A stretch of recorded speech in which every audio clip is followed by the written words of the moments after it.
Welcome back to Thompson to Clark. No Brad today.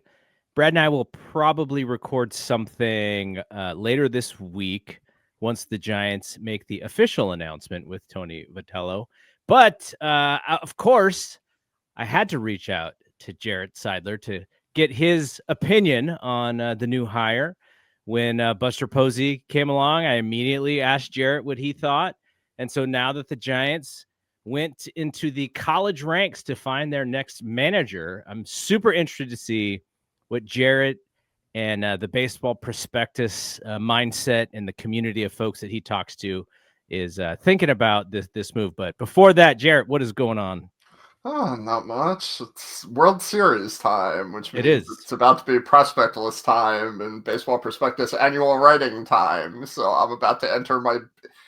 Conversely, when the baseball world slows down, it's my busiest time of year. I've spent a lot of the last week looking at Philadelphia Phillies prospects, which is a very bleak thing to be doing because their farm system stinks.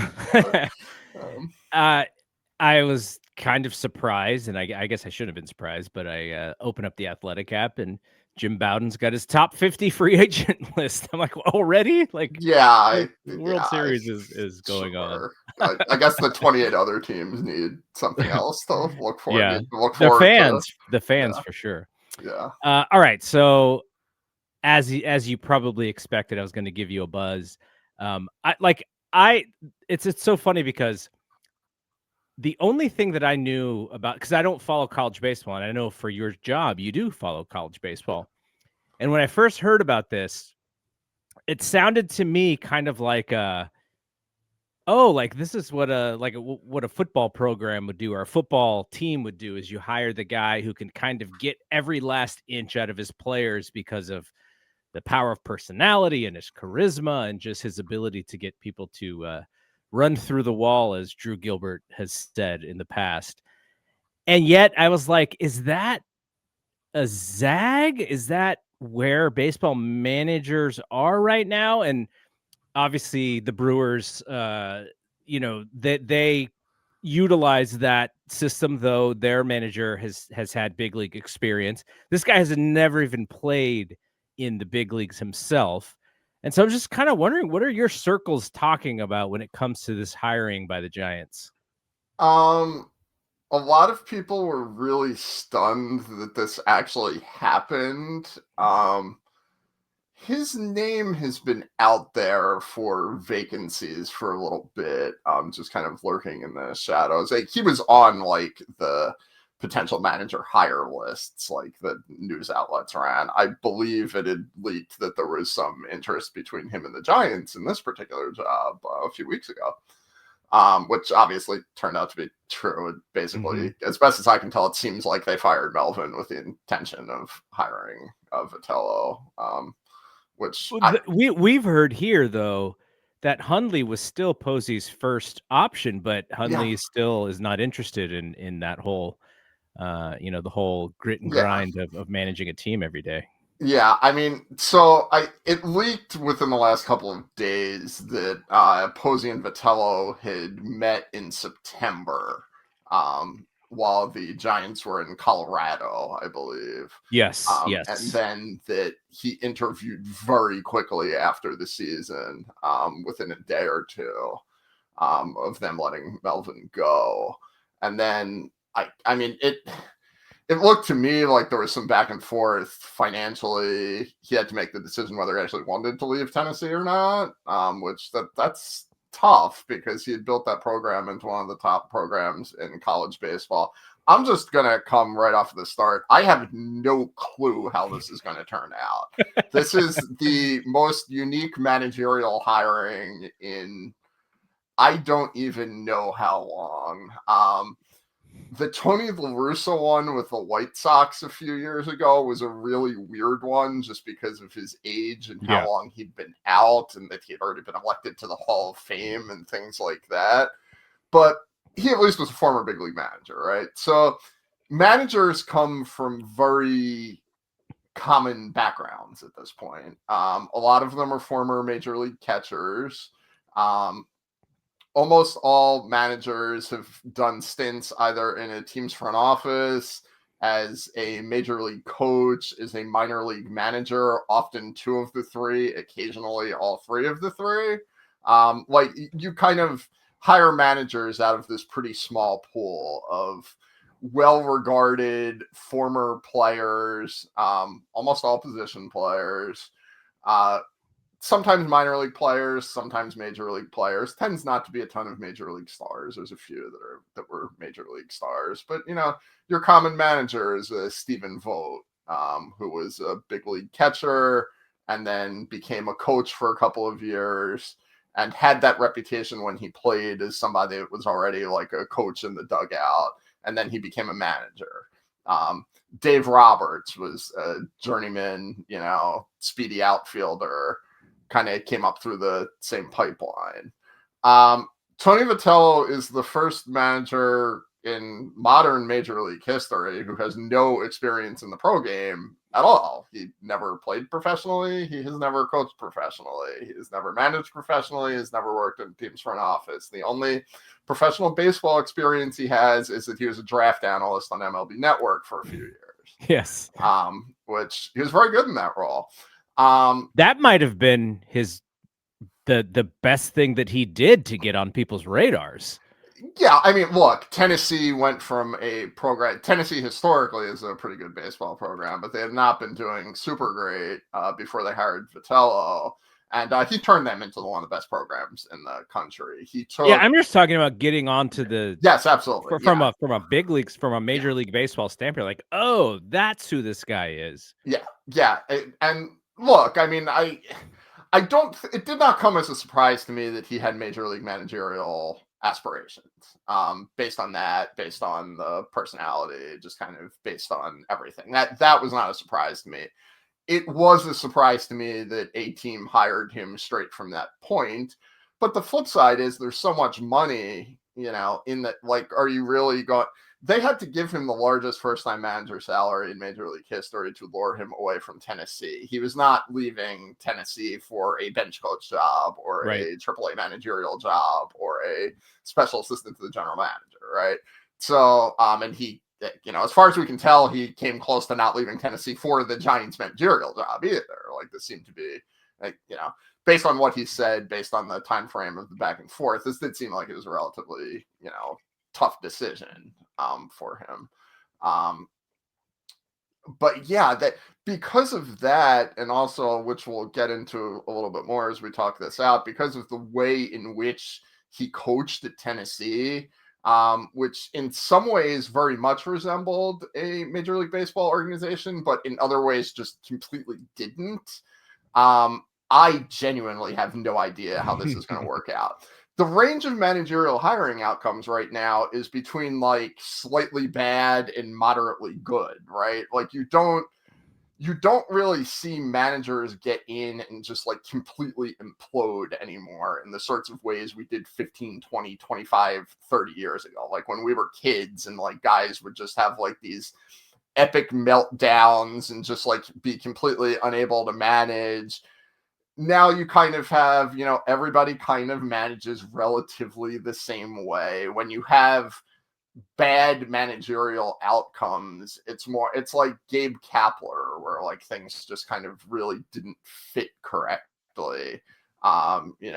Maybe lost the clubhouse a little bit, but it's not like revolt, like where like major league players are like going to the owner and saying fire this guy or else, right? Or everything that happened with like Billy Martin and the Yankees over and over again, where there's like your players are not wanting to fight your top stars. Your managers are not wanting to fight your best players. No, the manager position has been rethought into a middle management conduit type position, right? Like that started happening about 20, 25 years ago, and it's basically happened across. You don't have these big personalities making huge, completely independent moves and establishing their own power bases within organizations anymore. It just doesn't happen. And that's how Vitello ran the Tennessee program. Like he was in charge of everything, which is in part just a difference in nature between college baseball and a major league team, a major league front office, but also was him too. Like, he was very hands-on. You know, he was one of the best recruiters in the nation. He was very hands-on with the recruiting. He was very hands-on with their analytics, with their player development, the types of things that a typical major league manager will have some input into, will have some ability to mold, but is not running. You know, you're not doing hardcore player evaluations as a major league manager. There's other people in the team structure that do that for you. On top of that, he is a very charismatic, flamboyant personality. I'm sure you've seen clips going around. The first thing he said at his, you know, initial media availability of, you know, I guess you've heard that I'm here to babysit Drew Gilbert. Yep. And like, you guys were exposed to Drew Gilbert in the last 2 months of last season. He is very Drew Gilbert, but like half of Tennessee's team acted like this. Like, they had a kid that got drafted in the first round this year, Andrew Fisher, who went to the Brewers, who has like 95% the same personality as Drew Gilbert. Like, these guys, you know, eye black all over the place, bat flips all over the place, you know, flamboyant screaming, extremely intense. And he encouraged that. That was something that, you know, in the context of college baseball, he thought that type of stuff, for those specific players that reacted that way, he thought that caused them to become the best athletes and the best people that they could be. I don't know how that's going to work within a major league clubhouse. Like, I feel like Rafi Devers is going to like want to murder everybody. Well, this is what Brad and I said, which is, you know, you have a 3-game losing streak, and, you know, Devers is like really focused on the next AB, and, you know, he's got Vitello in his ear, and he's got Drew Gilbert nibbling on his sleeve. Like, what is he going to do? and my answer is, I genuinely don't know, because nobody's run a baseball team like this. So I don't know if that's what ends up happening, how those players are going to react. And this is not me doing, I don't know, but I really know. I just don't want to say it because I don't want to get clipped on from a podcast in 2 years and go and have something stupid said. I genuinely actually don't know. This is not a don't know. But I also don't know if he's going to moderate that tone for professional baseball, whether he's going to be less of a, you know, kind of unique personality. He may end up being more like Pat Murphy, who has taken, and Pat Murphy is the closest comp, because Pat Murphy was a pretty successful college coach and he had pro experience. He's kind of bounced around. But he was a more similar, when he was at Arizona State back in the day, before I think he got nailed for a recruiting violation or something of that nature. When he was at Arizona State, his reputation and personality was closer to what Vitello is now, and he moderated that for the sake of being in pro baseball, right, while still maintaining some of that type of, you know, charisma and positivity, and, you know, kind of more of a college type atmosphere, but he kind of middled it, especially since he's joined the Brewers, and had worked under counsel for a few years. But, you know, that's also, he last coached in college baseball like 15 years ago now. So, you know, Vitello is going straight there. That's all right. You know, the Giants are a very veteran heavy team, even with their sales. You know, they have Rafael Devers is under contract forever, right? Like, the odds are very high that Rafael Devers is going to be a Giant for longer than Tony Vitello, right? They're not 100%, but they're like 60 or 70%. And, you know, Willie Adames is under contract for 6 more years. You know, so you've got guys that he's going to have to establish a relationship with, that are proven veteran major league stars. And I don't know. I could see him. I could see his personality working on Adames. Adames is like super positive, great clubhouse guy. Even when he's struggling, he's trying to find ways to motivate himself and his team. I think that would work. The concern is more on some of the vets that they've invested in, who have had they've played baseball in a very specific way for the last several years. But then again, we thought the same thing about Buster's. Like, what is this about? Like, Buster's like very like suited up kind of guy. Yeah. And then I remembered, I was like, well, Buster did come up in 2010. And the Giants had a very wacky baseball team in 2010. Andrew Baggerly wrote a book and called them the Band of Misfits. And like, when you have Brian Wilson and Tim Lincecum on the same team, like, and you have the Panda out there at third base, like there's going to be a little bit of goofiness going on. And Buster may have been the best positional player by 2010 already, but that he was also a very young guy and kind of the leader in many ways. So he's seen it. And then when you go to like 12 and 14, then it leans a little bit more towards like Madison Bumgarner's personality. So there's been adjustment there. So I kind of get maybe what Buster thinks the team needs a little bit more to kind of like, because if you look at the record since in Kapler's second season, they've like been the same team for the last 3 years, like the exact same team. Yeah. And so to kind of change that up, I could see why that would be attractive for Buster.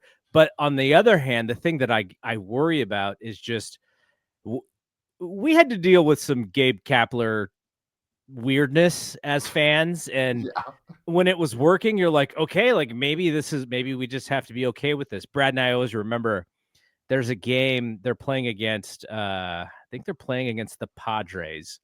So Melvin and Matt Williams are in the other dugout, and Mauricio Dubon drag bunts, and the Giants are up multiple runs in like the sixth inning or something. Maybe they're up by like 7 or 8 runs, something like that. And so Matt Williams and Bob Melvin are just so upset that Dubon is gonna drag bunt. And Kapler's whole mentality is like, well, the analytics say like you have to be up by a certain amount of runs before you take your foot off the gas and X, Y, and Z. And so Brad and I, who are super old school, like the way that we grew up playing is you don't do that out of respect. And if you did, like maybe you're gonna get drilled when you hit. And then we're talking about even in high school, like that's kind of beaten into you. So we're trying to like figure out, okay, is this the new way? Is this the right way? Like what's going on? And so then you turn to Kruko, because Kruko's kind of the, he's the old school guy and he's kind of okay with it. So we're like, okay, maybe like this is just what we have to be okay with as old school baseball guys. And then when Kapler is gone, then it's just like, okay, well, maybe we do, maybe that wasn't necessarily something that we have to be okay with because we didn't believe in it. And maybe Kapler's wrong in his mentality. So, we've just had these like wide swaths of baseball philosophy over the last several years.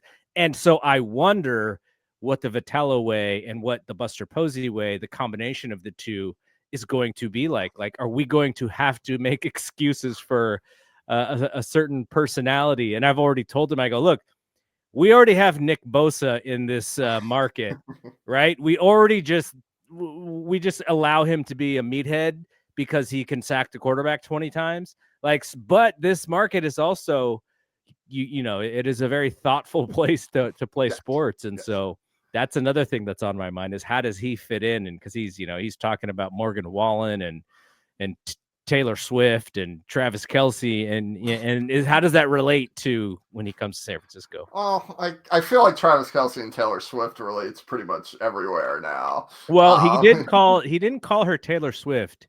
He called her Travis Kelce's girlfriend. That's how that's fascinating. Yeah. I did not see that.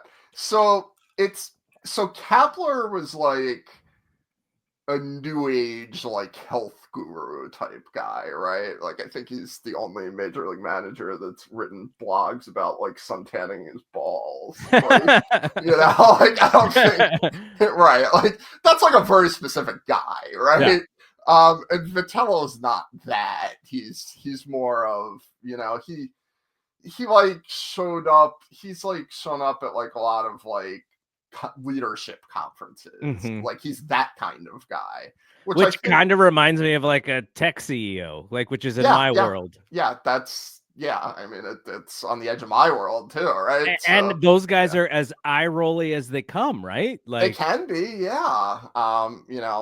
Yeah, I was in a management training the other week, and yeah, like he kind of gives that more of that kind of vibe, mhm. like the CEO type, coaching type structure, which is a lot more common in the NFL than it is in MLB. It's more common in the NBA. It's not as common in MLB these days. And I really wonder how that relationship between him and Posey ends up developing. I assume and hope that they have talked about this over the last month that they've been talking about this job, how they envision that division of responsibilities, whether it is going to be like a typical MLB general manager coach manager relationship, which honestly MLB managers don't have a ton of input over major personnel and free agent decisions, right? Right. Like they might have a little bit on the margins, but not they're not usually the ones saying, okay, I want to go after Kyle Tucker this offseason and not Bo Bichette, right? Like that's not really the role of a manager. At times in the distant past it has been, but it hasn't been in 30 or 40 years.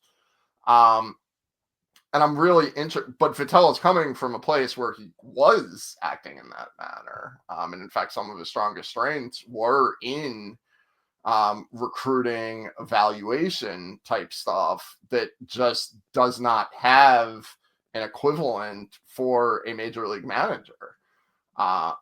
Dating back to when he was an assistant coach, he was known as one of the best recruiters in the nation. So yeah, without knowing how that's going to turn out and how Buster Posey, because this is Buster Posey's first big hire, right? Yes. Like he inherited Melvin.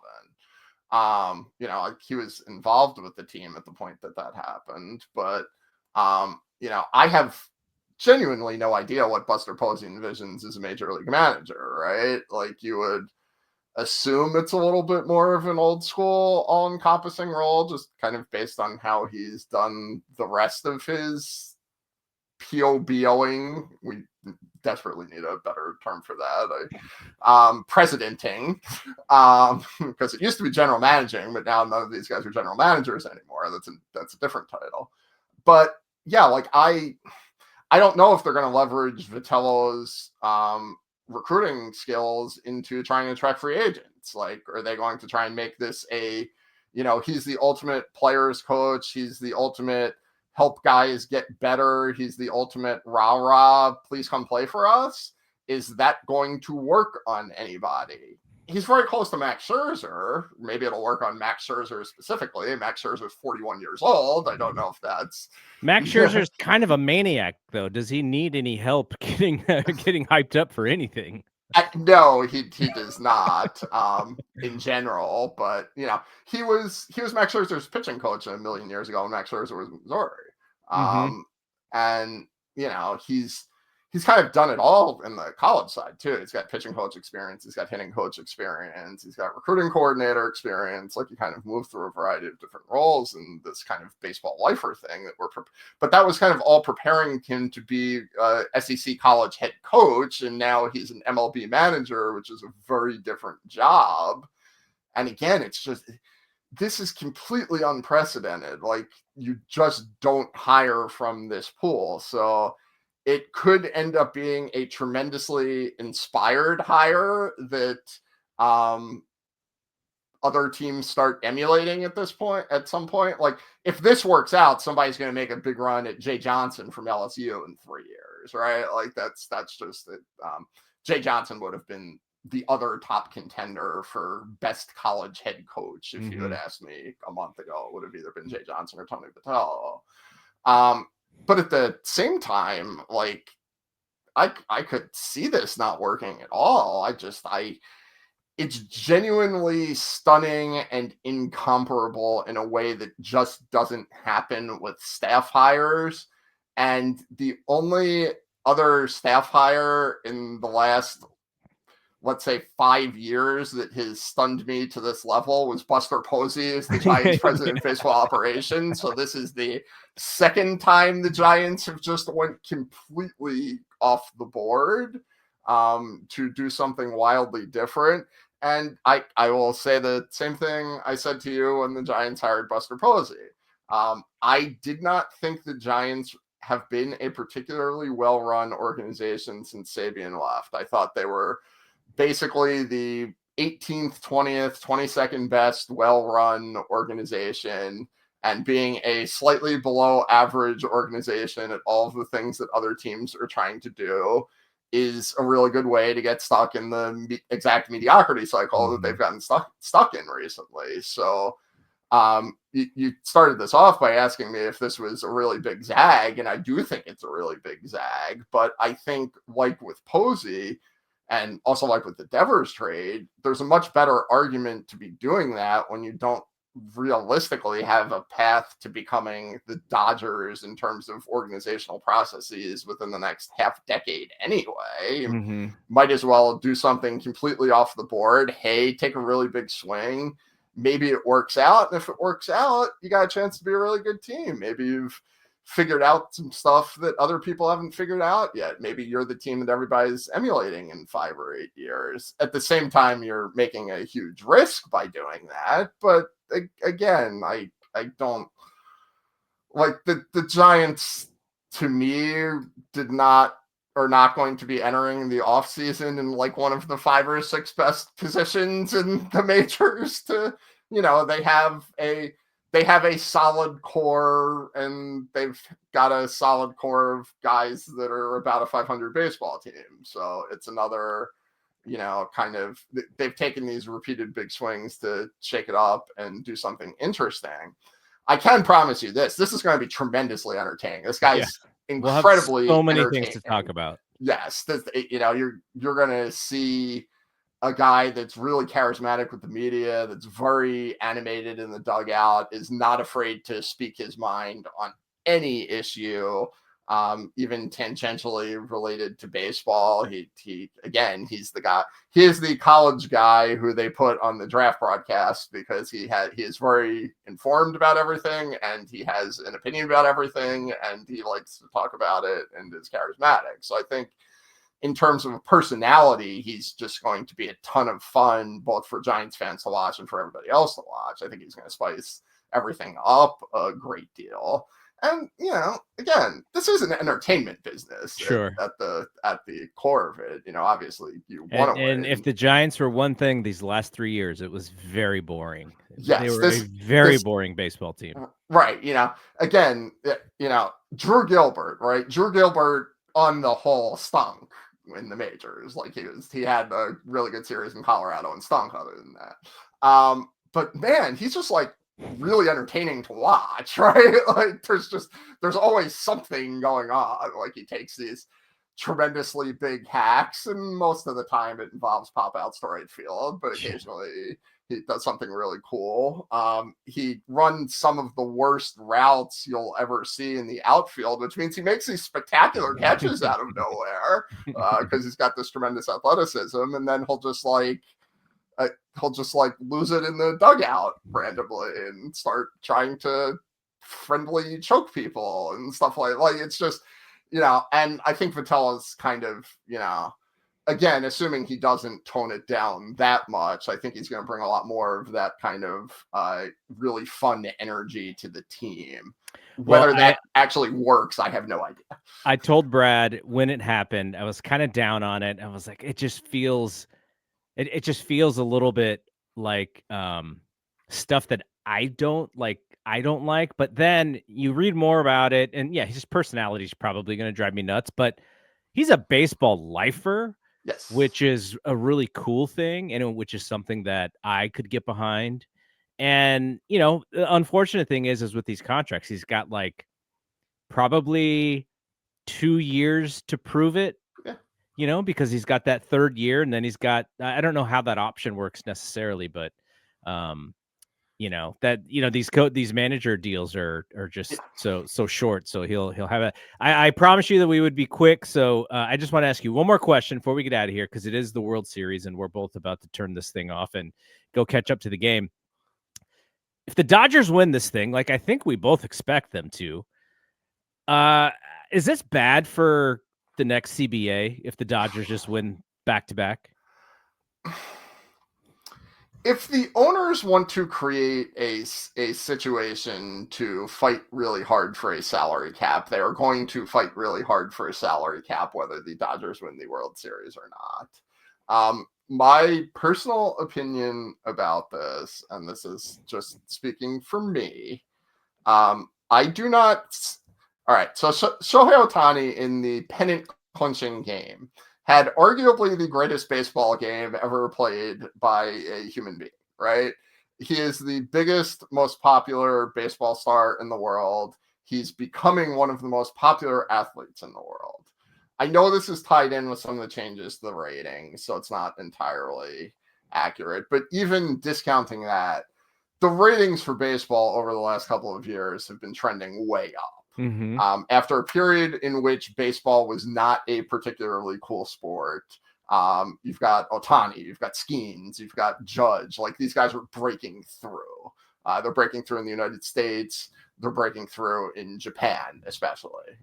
Major League Baseball is incredibly popular in Japan. Giants and Yankees are going to open up next season on Netflix. Yes. You've got TV deals. Kind of expanding the universe. And that's not fan friendly because this is turning into the NBA where you need 26 channels and streaming services to watch the game. And this is part of my job and it's my wife's job. So from that doesn't affect me because we have all of these streaming services and I can also write them off on my 99 and all of that type of stuff. But I understand it's not necessarily fan friendly. I will say for the growth of the sport, for actual collective bargaining, I don't think it's ever going to be bad that Shohei Ohtani, the biggest star in the sport, is in the World Series and having games like this in the playoffs. You are going to have a tremendously hard time convincing me that that is bad. Yeah. And what we're seeing in terms of direct revenue driving between TV deals, ratings, streaming deals, ballpark related revenues, does not really indicate that things are going badly. Now, if they want to fight really hard for the salary cap, will Rob Manfred stand up there in next December and say the Dodgers are winning too much, we need more parity? Yeah, but if he's going to do that anyway, right? Yeah. Like, he's going to do it anyway. So he's going to point to the Brewers and right. I don't think in actuality it is bad. I would also point out that Toronto Blue Jays are owned by Rogers Communications, who has more money than any. The reason we say that Steve Cohen is the richest individual owner in MLB is because of the Blue Jays. The Blue Jays corporate ownership is incredibly well funded. They are a relatively small cog in a huge national level communications company. The Blue Jays also run an incredibly high payroll. The Blue Jays signed Vladimir Guerrero to the second biggest contract in MLB, or the third, depending on how you view the Ohtani deal in terms of present value and deferrals. But either the second or third biggest contract in MLB history, like 6 months ago. Yeah. After, they were the runner-up on Ohtani. They wanted to sign Ohtani to the same deal that the Dodgers did. It turned out he didn't want to leave his lovely beach abode in Orange County. I can't blame him. Right? I was watching. I haven't finished it yet, but there's a new Expos documentary on Netflix. I watched that the other day. Yeah. And just reliving that strike, which is literally about a salary cap and looking like, then that this is going to be a big decision, probably related to that this year or this next year at the end of next year as well, is kind of interesting. Yeah. I think there's a chance that there's a lockout I think there's a very good chance there's going to be a lockout. I think there's a much smaller chance that we're actually going to lose games. I think there's a chance that a salary cap is going to be a major issue in the lockout. Don't tell Bryce Harper. Bryce Harper's pissed. He had Manfred. He had to yell at Manfred, and then he got dissed by his own team. He He's seemed really to take mad that right very now. personally. He went to the Athletic and said some very pointed things in response to that too. Yes. But I think all of that's going to be true whether the Dodgers win the World Series or not. I think that from a fan perspective, there will be like 3% more fan sympathy towards the owner's position if that happens. But also, who cares? Like, this is one of the, when this is happening 13 to 16 months from now, are people really going to remember that the Dodgers won the World Series 2 years? Like, what will then have been 2 seasons ago? Maybe if they win it three if they win it 3 in a row, yeah, people are going to start. But yeah, I mean, again, the crazy thing about this discussion is that this is the highest competitive balance time literally in the history of baseball. The Dodgers are the first team in over a decade to win pennants back-to-back. There has not been a World Series back-to-back in 25 years. Smaller market teams are winning. Teams are winning occasionally pretty much out of nowhere, like the Rangers a couple of years ago. Like, nobody had the Rangers winning that World Series until they won that World Series. People so the also idea didn't really care about that World Series, by the way. Yeah, yes. I think it's much better for baseball for Shohei Ohtani to have been in the World Series the last couple of years. You have back-to-back World Series. Yeah. Shohei and Aaron Judge, Yankees and Dodgers, and then this year with the Blue Jays, and the Blue Jays have half of Canada watching. So yeah, I think that's a real positive. I saw an article, and I know these numbers are completely fake, but like the Canadian rating for Game 2 is like a 17 share or whatever. Like, it was just like completely off the charts. And yeah, like, this is, they haven't been in the World Series in 32 years. Like, this to me, this is a good World Series. If the Mariners made it, it would have been even better, because that would have been an even better story. And they've got, in some cases, like Julio Rodriguez is a much more charismatic star than like anybody on the Blue Jays, even if he's like, Vlad's a better player than him by a pretty significant margin. But, and Vlad himself is a pretty charismatic and pretty big star.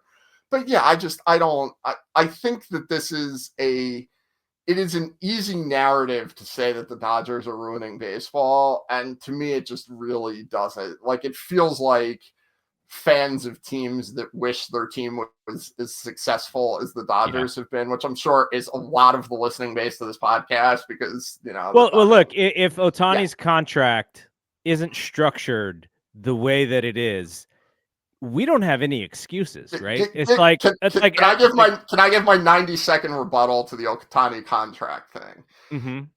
They're having to put $40-something million in an interest-bearing account for him every year. They are not just floating these payments. They have, by the CBA, within, I believe it's 18 months, they have to put the money in a lockbox account. These are not like payments that they're going to make 12 years from now. Like, the money has to be set aside in a trust account for them. But they're able to monetize his popularity. Of course they are. Yeah, and if he's driving $150 million in revenue and being paid 40, right? If he signed with the Giants, if he signed with the Blue Jays, we would have had the same exact contract. So it's really out of pettiness, but that is the one thing where if you look at it, you go, okay, that you can complain about that contract as a fan speaking point.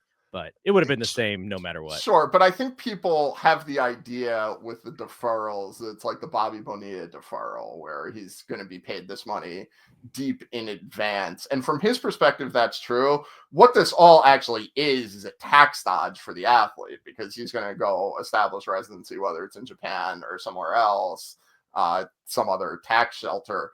after he's retired and not be subject to California state income tax. That's what's actually going to happen here. So he's screwing your state pretty badly. But, in terms of the actual, any team that signed Ohtani was going to make the contract back. Ohtani should have been paid $120 million a year, but he didn't want to be. And look, as you are a fan of a number of sports, including several that have salary caps. You are an NBA fan, you're an NFL fan. When you put these salary caps in place, it encourages players to go and build super teams like this. It would encourage, Gunnar Henderson in 3 years, because he's not going to be able to make this super huge amount of money. He just might decide to go to the Dodgers because he wants to have a chance to win a championship. He wants to play with Shohei Ohtani. He wants to, whoever else is on the team at that time. The existence of a salary cap, especially depending on how it's structured, does not necessarily incentivize competitive balance, and some cases incentivizes teams to be a little cheaper about it. But the harder they make the structure in the NBA, the more it's encouraged players to go team up together. Well, for some reason, the NFL of all places has a salary cap structure where the Green Bay Packers can just inherit like the top paid defensive lineman and they can pay him. And that's pretty interesting the way that the NFL has done it, but the NFL is also very cutthroat where you can just fire anybody at the drop of a hat and nobody cares. So that's centralized revenue sharing. That's what's driving that. The NFL does not have much localized revenue. The vast majority of revenues are generated on a league-wide basis and shared equally with the teams. And that was driven from like the beginning, essentially. Yes. Like I forget that. I listened to a podcast where they kind of explained it all and who were the owners that really fought for that. And then of course Jerry Jones found ways to circumvent that. Yeah, of course he did. Yeah. He's Jerry Jones, right? But he's also the owner that traded Micah Parsons for incredibly stupid and weird reasons. I mean, that dates back to basically the dawn of televised football and televised sports. We're talking the immediate post-war era. That's never going to happen in baseball. I know people really want that to happen. It's just not going to. The Yankees and the Mets and the Dodgers and the Giants, because they're another team that's going to be included in here, are not going to want to devalue their franchises by literally billions of dollars to help out the Rays. It's just not. And you can even see that from MLB trying to get all of these local TV deals, and the teams that actually make a good amount of money, the Dodgers, Yankees, Red Sox included, they're not going to want to sell their rights to Major League Baseball for on the cheap just to make the viewing experience easier for them to sell.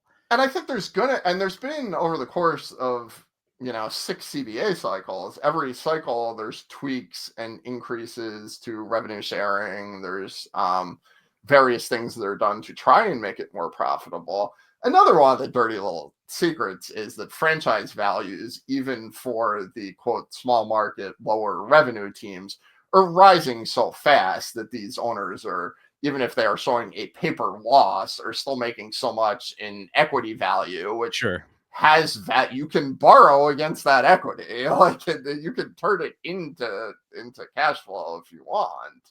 And also, if you don't want, you can sell it and get the cash that way. And somebody else who's richer than you is going to surely come in. I can't wait for the day when oil money hits baseball, because we all know what's happening. It's going to happen in every sport. You can't wait. You can wait. You just that was know sarcastic, by the way. Yes. I do not want that to happen, but it's absolutely.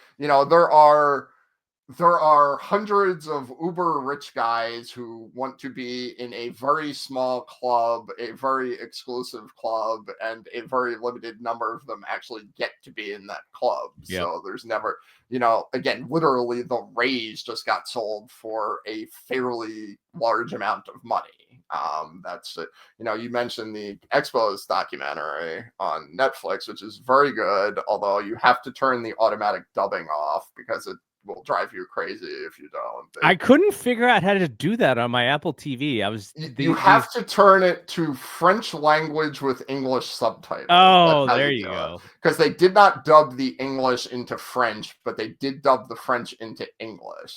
So that's the trick. Yeah, I posted about that on Blue Sky, and somebody told me that, and that increased my enjoyment once I turned it back on a day or two later. But yeah, like there's a couple of teams that would not be able to run a $200 million payroll sustainably. Like the Reds probably wouldn't. The Reds, I believe, have the least wealthy owner in baseball and have relatively low rights. But for the most part, most of these teams are owned by people that are rich enough to float this amount of money and would not realistically be losing a ton of money even if they did so. But they're good. You know, the Pirates are going to make a lot more money if they run a relatively low payroll. Sure. And, you know, even the uber rich guys like to play scoreboard and make even more money. So again, to me, a lot of this, there are competitive balance problems within baseball. There are financial inequities within baseball. Those, like anything, those are blown out of proportion to fit a narrative when people want to impose their pre-existing belief systems on the sport, or for even more nefarious purposes, like I just want to make more money, which I don't know whether that's actually nefarious, but you know, perhaps within the context of the Tampa Bay Rays, it might be. Sure. Not to keep beating on the Rays, I should just pick the Colorado Rockies instead, right? But you've also, like, some of these teams are just incredibly poorly run. Like the Angels are just like a badly run baseball franchise. The Angels had Shohei Ohtani. The Angels declined to participate in the last phase of the Shohei Ohtani sweepstakes.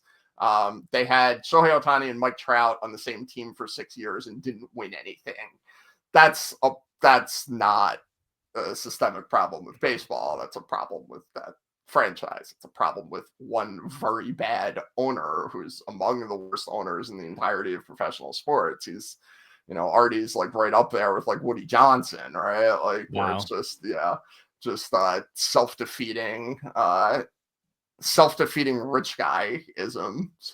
But yeah, I don't think it's bad if the Dodgers win, you know. I personally would probably find it a little more entertaining if the Blue Jays won. Yeah, I like kind of the underdog story. It would be cool if a team that hasn't won since I was a kid won again. But no, I don't actually think it's I don't think it's bad for baseball, and I don't think it's going to cause a strike or a lockout, although it will become one of many excuses if a lockout does happen. Yeah, if they get to Game 7 at home, you got to have Joe Carter throw the first pitch, right? Yeah, I would assume so. Yeah, I don't think there's any. Yeah, like I assume they're saving it. You know, you might have to pull that out for Game 6, maybe if you're down 3-2, right? Like, I mean, like the worst kept secret in baseball is that Koufax is throwing out the first pitch for Game 5. Their special TBA guest, right? That's awesome. Like you have to save that last one. I always wonder the guys that get picked for, like, I think they had Hideo Nomo throughout the first pitch today. Like the guys that, like, you have to know you were like the 15th most important person in franchise history to be getting the Game 3 in the second consecutive World Series. Like they've burned through a lot of people at that point to get here. Where's Hershiser on that list? I think he's a little higher, I think, but not like he's obviously still around the team. Yeah. You know, he's a kind of still a major figure in the Dodger franchise. So yeah, I mean, but yeah, I think if it gets back to Toronto, they got to do something with Joe Carter. Yeah, it's gotta be. Like they just got to.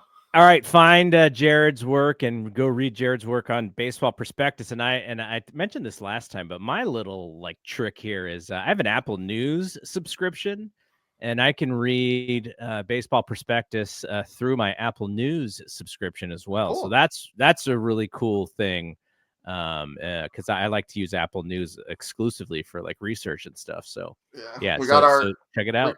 We got our prospect list starting, I think 2 weeks from today, a week from today, something like that, a week from Wednesday. So yeah, so we're entering our off-season content making. You're gonna So be that'll you're be gonna be a fun. busy Yeah, we'll have guy, all the. very busy guy. I already am. Yeah, I've got an essay I have to write for the book, which involves. I have an essay in the book that only has a very loose topic assigned, and it has to be done by Thanksgiving. And There you I've go. done.